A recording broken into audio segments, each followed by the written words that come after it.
Puji Tuhan, saudara kekasih dalam Tuhan. Ada satu syarat untuk bisa mengalami Tuhan, yaitu harus rendah hati. Harus rendah hati, saudara.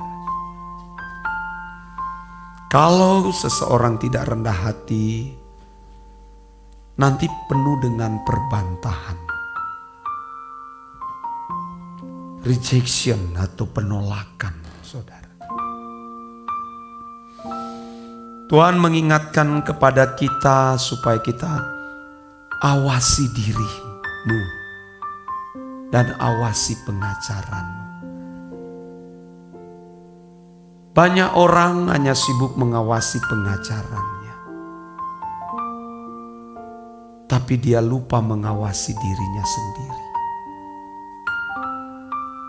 Mengawasi pengajaran luar biasa. Bagaimana dia membela doktrinnya, tapi dia lupa mengawasi diri sendiri.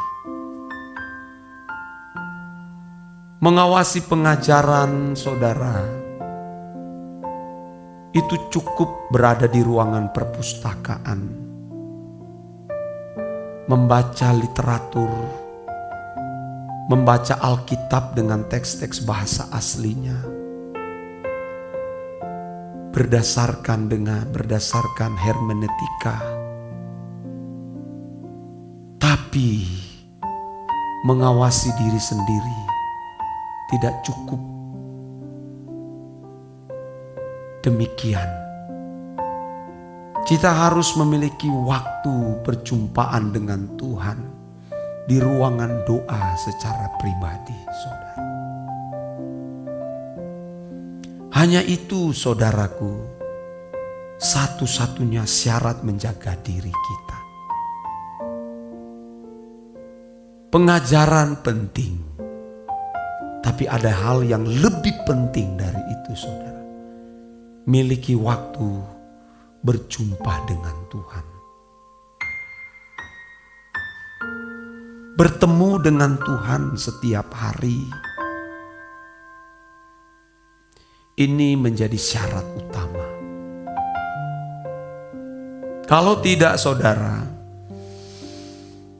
kita akan menjadi seperti ahli-ahli Taurat dan orang Farisi yang cakap mengajar di bait Allah, cakap berdebat, berapologetika, berdialog akan pengajarannya, tapi miskin perjumpaan dengan Allah. Ini yang saya harus beritahu kepada saudara sekalian. Tentu saudara, untuk memiliki perjumpaan dengan Tuhan setiap hari, seseorang harus mengalami kematian.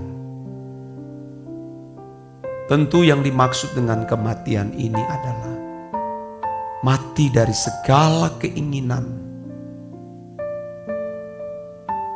Mati dari segala keinginan maksudnya itu adalah rela atau kesediaan kehilangan nyawa. Kesediaan untuk tidak menikmati apa yang dinikmati oleh orang dunia. Baru bisa seseorang memiliki perjumpaan dengan Tuhan. Kalau orang tidak belajar mati atau tidak mematikan semua keinginan-keinginan daging, hawa nafsu, nafsu jahat, serakah, kepentingan diri sendiri, dia tidak mungkin bisa berjumpa dengan Allah. Tidak mungkin. Dan kalau ada di ruangan doa, dia akan merasa jenuh, tidak bergairah, bahkan bisa ngantuk, saudara. Loh, saya berbicara ini karena saya mengalami itu. Kalau seseorang masih ingin dibahagiakan dari sesuatu yang berasal dari dunia ini, dia tidak mungkin berjumpa dengan Tuhan. Seseorang harus benar-benar mengosongkan jiwa, bencana jiwanya, baru bisa diisi sesuatu yang baru dari Tuhan. Baru bisa tanah hatinya dibasahi oleh Tuhan. Kalau tidak bisa. Kalau saya berada di ruangan doa, 30 menit tidak cukup, 45 menit, 1 jam itu tidak terasa. Saya berkata, Tuhan, betapa singkatnya jam ini. 1 jam di ruangan doa sebelum memimpin doa pagi terasa singkat, saudara. Dan jam itu benar-benar menjadi jam yang menyenangkan. Menjadi hari yang bahagia. Karena aku bisa berlutut di hadapan Tuhan dan merasakan kehadirannya. Itu lebih dari kehadiran seorang pejabat tinggi. Tergantung saudara. Apakah saudara mau mengawasi dirimu dengan perjumpaan dengan Tuhan? Terserah saudara, ini sebuah pilihan.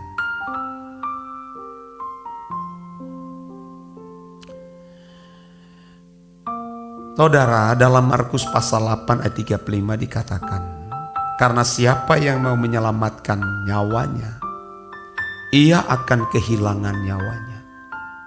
Tetapi barang siapa kehilangan nyawanya karena aku dan karena Injil, ia akan menyelamatkan nyawanya. Uang, pangkat, kedudukan, kehormatan,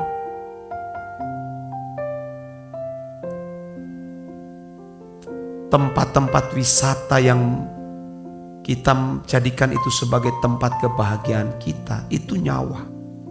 Bisa menjadi nyawa kita. Sesuatu yang dapat membahagiakan kita itu, yang berasal dari dunia itu bisa menjadi nyawa kita. Tapi kalau seseorang bersedia kehilangan semua ini, dia akan diberi nyawa baru. Dia akan diberi gairah baru.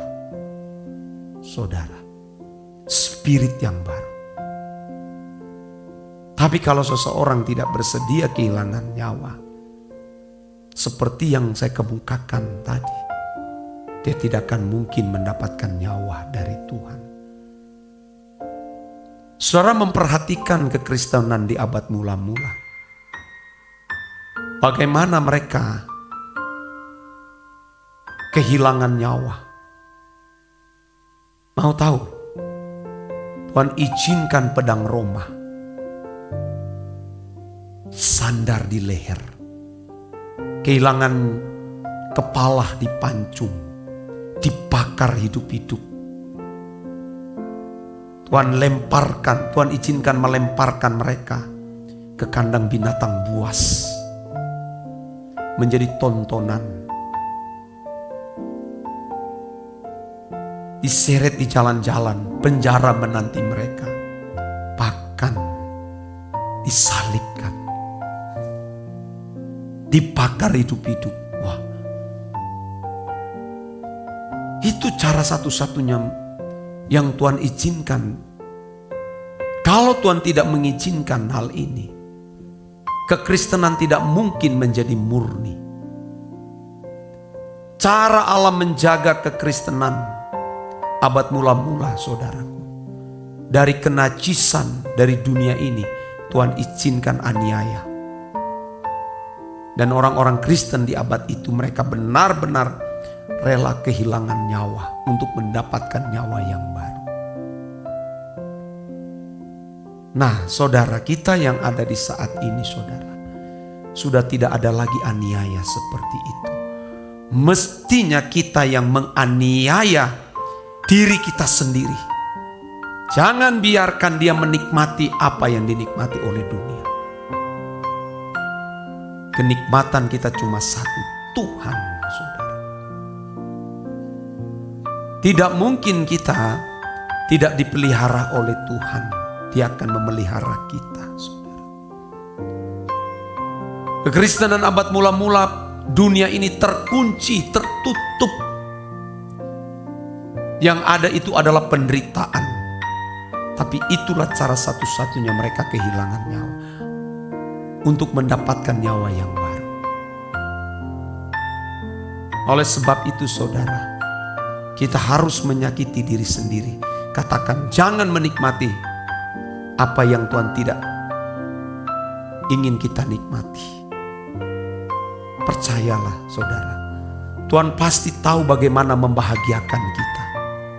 Tapi kebahagiaan yang kita raih tidak membuat kita berbuat dosa, apalagi jatuh dalam dosa.